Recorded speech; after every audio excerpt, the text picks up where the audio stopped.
Welcome to my YouTube automotive channel. In today's video I'm sitting in a 2014 Dodge Grand Caravan and I will show you how to do a Uconnect and a radio factory reset. This video will apply to Dodge Grand Caravans made from 2011 all the way up to 2019 and Dodge Grand Caravans equipped with the entertainment package, so this large screen, right? So if you have a plain radio without the screen, then this will be different. Also, if this video is helpful, please consider supporting the channel by liking the videos, subscribing to the channel, or becoming a channel member.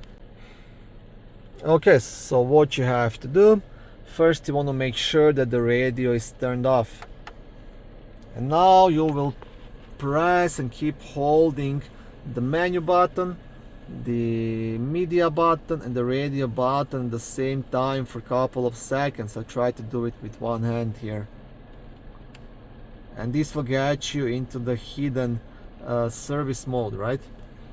And now once you are here in the diagnostic mode, you will scroll down until you reach P&D. You will press P&D, and then under 8.3 restore factory defaults, what you will do, you will select this and you will press OK, and this will reset your radio and all your settings. You connect to the factory settings. Right now, if you're having problems with navigation or Bluetooth, this is something I would try first.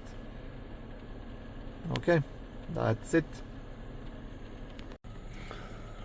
Thank you for watching this video. I hope it was helpful and educational. If it was, please like it and consider subscribing to my YouTube automotive channel. On my channel there is lots of how-to videos, do-it-yourself videos, car reviews, product reviews, and other similar automotive topics.